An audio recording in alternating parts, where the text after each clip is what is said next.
Pemirsa, Komisi Pemilihan Umum menggelar acara gerakan klik serentak yang dilakukan di Gedung Komisi Pemilihan Umum Jakarta. Ini sebagai rangkaian dari tahapan pilkada langsung yang digelar tahun ini. Dan untuk mengetahui apa hasilnya dan kita akan terhubung langsung di KPU Jakarta melihat hasil konferensi pers yang digelar di sana.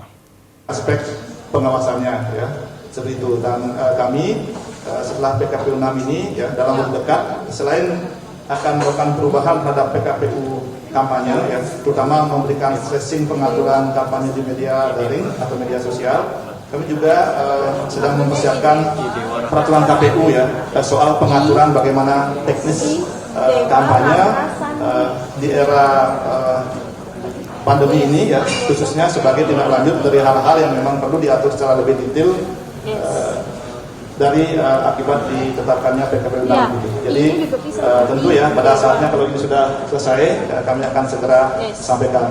Nah, yang terakhir yang ingin saya sampaikan Bapak Ibu sekalian, Pak Ketua izin kemarin dari pleno kita Biro Hukum juga sudah merencanakan untuk penyuluhan hukum ya. Jadi akan ada kegiatan penyuluhan hukum dan sosialisasi lebih lanjut terkait PKPU 6. Kenapa penyuluhan hukum? Untuk menjelaskan substansi hukumnya. Sedangkan kalau sosialisasi tentu pada aspek bagaimana protokol itu bisa diterapkan dengan sebaik-baiknya di lapangan. Jadi kegiatan itu sudah direncanakan. Ya, sementara aspek-aspek kami dengan provinsi dan kabupaten kota ya saya kira sudah sangat intensif dilakukan untuk memberikan sosialisasi dan informasi tentang hal itu.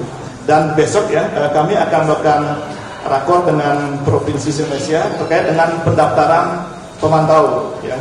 Jadi saya himbau ya kepada Bapak Ibu sekalian, kami dorong ya sekiranya memang ada agenda untuk itu agar mendaftar di provinsi maupun kabupaten kota ya. KPU akan memfasilitasi untuk itu karena ini adalah bagian dari bentuk partisipasi masyarakat gitu. Saya demikian Pak Ketua, terima kasih. Terima kasih Pak Dewa. Selanjutnya saya persilakan Pak Abhan untuk ada yang perlu disampaikan. Terima kasih Nyana Mbak Yede tadi terkait dengan soal metode kampanye yang di virtual, di online ya. Sebetulnya kan metode kampanye virtual atau online atau dengan media medsos dan sebagainya ini bukan hal baru ya. Di pemilu 2018, pilkada 2018, kemudian pemilu 2019 juga sudah ada metode-metode kampanye itu. Memang ada bagian dari metode kampanye.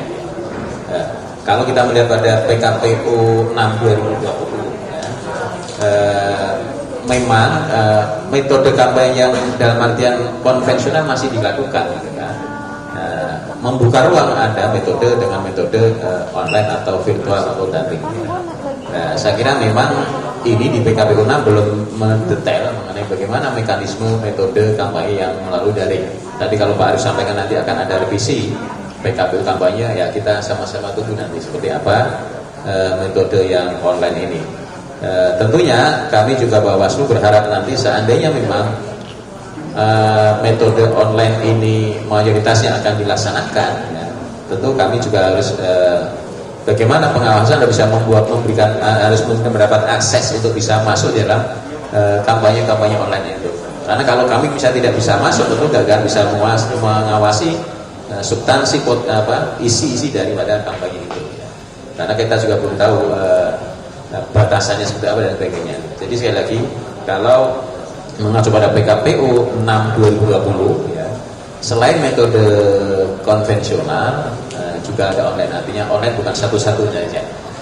Tatap muka, pertemuan terbatas, bahkan rapat umum itu masih bisa, tetapi dengan menggunakan protokol COVID, pembatasan jumlah peserta maksimal 40% dari kapasitas gedung dan sebagainya itu masih dimungkinkan.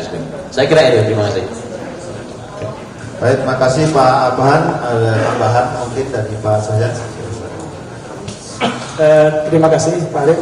Ada tambahan sedikit bahwa untuk memastikan agar pelaksanaan pemilu ini berjalan dengan baik dan informasi bisa diinformasikan secara terbuka kepada masyarakat, kami dari Komisi Informasi juga telah mengeluarkan Peraturan Komisi Informasi nomor 1 tahun 2019 itu tentang standar layanan informasi dan prosedur penyelesaian sengketa informasi pemilu dan pemilihan.